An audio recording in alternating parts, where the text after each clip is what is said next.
Am I the a-hole for refusing to financially support my family after they abandoned me, even though they may end up homeless and I'm doing really well now? I am my mother's oldest biological child. When I was 6 years old, my father passed away, and when I was 8 years old, my mother remarried my stepdad. Pretty much from the jump, my stepdad tried to get me to call him my dad. He wanted to erase my father, but I already had fond memories of my father already in my head. So I knew of him as Philip. My mom and Philip tried time again to get me to change how I addressed him. They really wanted me to address them as mom and dad, but it was mom and Philip. Philip was not my father, and I wasn't going to call him my father. Well, this came all the way up into a head when my mom got pregnant with my first sibling. It wasn't even 3 months since my sibling came home when it was time for me to go ahead and move and get out. At that time, I was about 10 years old, and I had to move from the house with my mom and Philip to my dad's sister's house. My mom let me know that it was going to be temporary, a short amount of time, and Philip had let me know until I'm able to see everybody in this family, as in mom, dad, sister, and brothers, then they don't have to live with the family. I can live with my auntie, my dad's sister, as in that was my new mom. My auntie already had a son, which was my cousin around my same age, and we ended up having a great and grand relationship, bonding and growing as two boys growing up together. After a couple of years, the contact that I had with my mom and my stepdad was kind of non-existent. They went from messaging me almost every other day to talking to me over the phone every week to about once a month to about twice a year, to the point where I graduated high school and they didn't even show up. They were sending my auntie money to watch me, but that all stopped when I turned 14 years old, and things kind of became a lot more difficult at my auntie's house.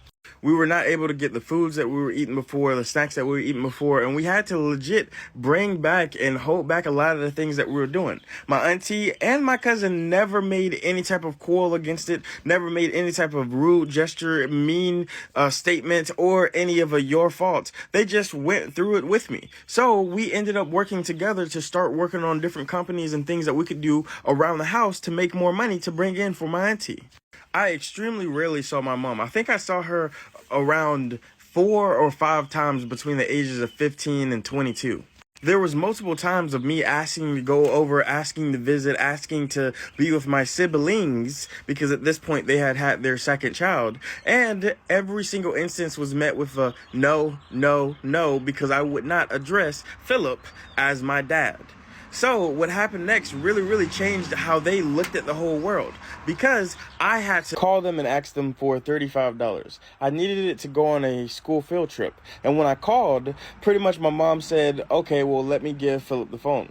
While on the phone with him, he said, the only way I will give you the $35 is if you call me Dad.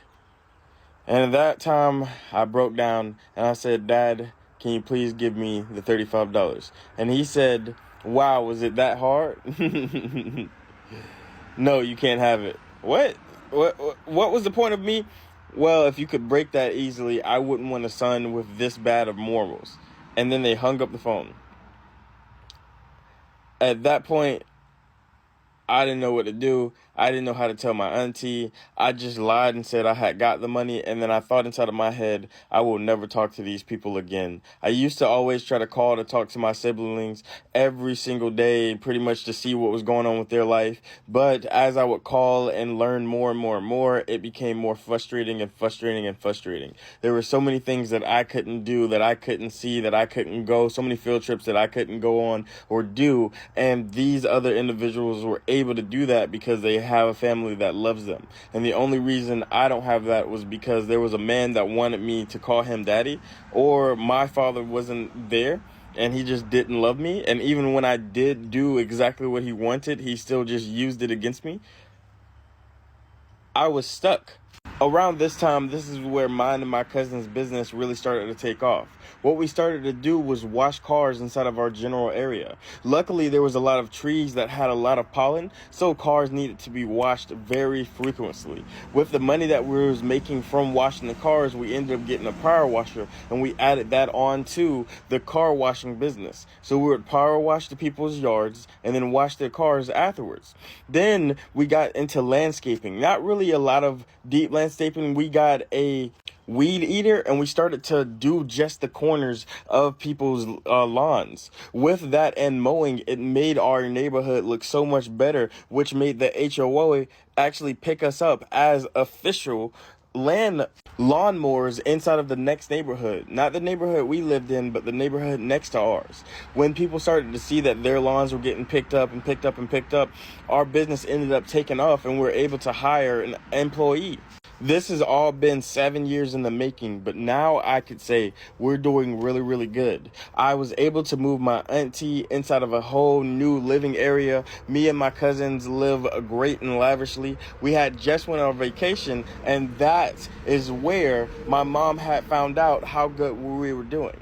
We had took my auntie on a vacation, and it was me and my cousin that were just sitting on the cruise, and then we ended up getting a phone call. I was like, hey, what's going on? I legit looked at the phone and said, I don't know who this is. I'm on vacation, and I'll talk to you when I get home. Click. We had a fantastic vacation with a bunch of do not disturb calls. But as I got home, that's when I was approached by my mother. She said, oh my gosh, I love everything that you've been doing. I can see that you have the amount of money needed to get your auntie a house, to take you guys on vacation, and to go and do all of these amazing things. When are we going to see any of that? You know, you have sisters and brothers and a mother that loves and really needs to get taken care of. And I was like, excuse me? What you mean loves and really needs to get taken care of? Like, my mother was on vacation with me, and she said, don't be like that. And I was like, don't be like what? I don't know if you know this, but I couldn't do a bunch of stuff that your kids got to do. I couldn't, you know what I'm saying, not work and do the things that I did with my cousin because you didn't want me inside of your life. You and your significant other. She then goes on to let me know that my stepdad had lost his job during the worldwide shutdown, and it had led him to be very depressed and very, very alcoholic. And that had absolutely, and this sucks to say, nothing to do with me. Because I wasn't there. I didn't put anything inside of his hand. I didn't pour him any cups of anything. I didn't tell him to kick out your son. I didn't allow him not to help your baby daddy's sister raise your son. You know what I'm saying? Like, all of this isn't my fault. So I don't know where you can get any of this stuff from to come to me and be like, it's on me to help fix. Because it's not. She didn't want to hear that. They didn't want to hear that at all. She started breaking down, saying that she was going to be homeless, that they ain't going to have nowhere to stay because he still can't find another job. And I was like, well, can you find a job? She says that she's been trying to find a job. It's just been hard. And I was like, man, imagine how hard it is for a 15-year-old boy to realize that his parents are not going to help him out at all. And then also not see his mom.